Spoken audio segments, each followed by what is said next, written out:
Hi, hello! It's me again, Ate Ken. Sana'y happy kayo.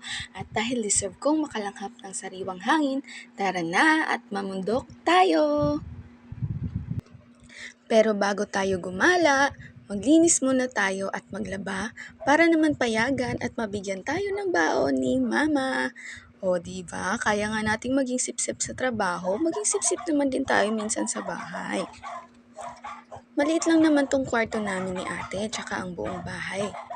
Kaya mabilis lang akong natapos. Ilang days na nga lang pala at pabalik na ulit ako ng Maynila. Mamimiss ko tong bahay namin, pati na tong mga maiingay na to. Siyempre, si mama at si papa, pati na rin si tata yung lolo ko. Si mama kasing aking katsismisan dito pag wala kaming trabaho. Si papa naman, kasama ko palagi sa mga gala ko kasi ayaw niya kong payagang gumala na ako lang mag-isa. O diba, princess ang datingan ko.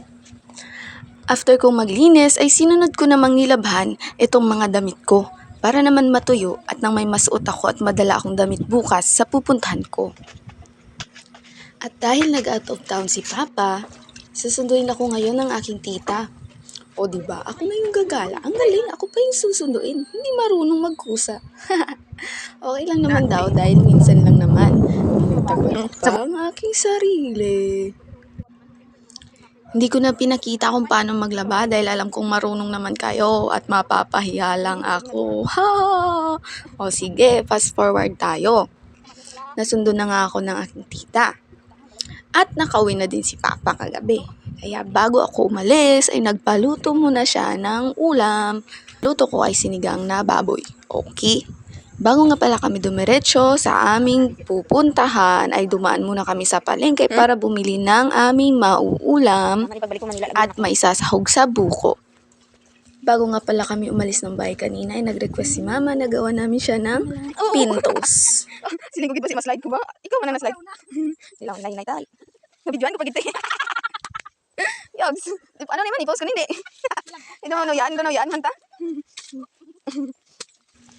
Ayan ma, at nadulas pa nga si Ante Korateng.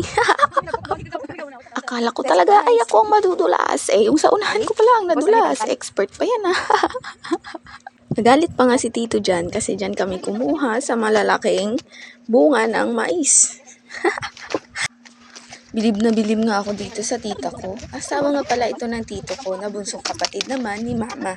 Ang galing niyang mag-drive talaga. Parang magaling naman siya sa lahat ng bagay. At ang bait pa. Hindi madamot. Kaya maraming kaibigan to at napakasipag. Deserve niya lahat ng mga blessings na natatanggap niya. Paulit-ulit ko ngang sinasabi sa kanya na ang ganda ng lugar nila. Napakatahimik at ang presko. Makaka-relax ka talaga dahil malayo sa chismis at kachismisan. Syempre malayo sa gulo. Binawasan nga pala namin ang kanilang aanihin. Ang merienda at ang dami kong ang tanong sa kanya. Hindi na naubusan ng chismis. Inaabot nga kami nito ng umaga at chismis lang. Ang tagal kasi bago naman ako nakabalik dito. Parang mahigit isang taon na din. Kaya ayun, isang gabing puyat. Nakasummarize pa yung mga chismis namin Ang saya nga at nai-inspire ako sa kwento nila. Hindi man sila nakapagtapos pareho ng aking tito sa pag-aaral, pero grabe yung diskarte nila para maging ganito ang buhay nila ngayon.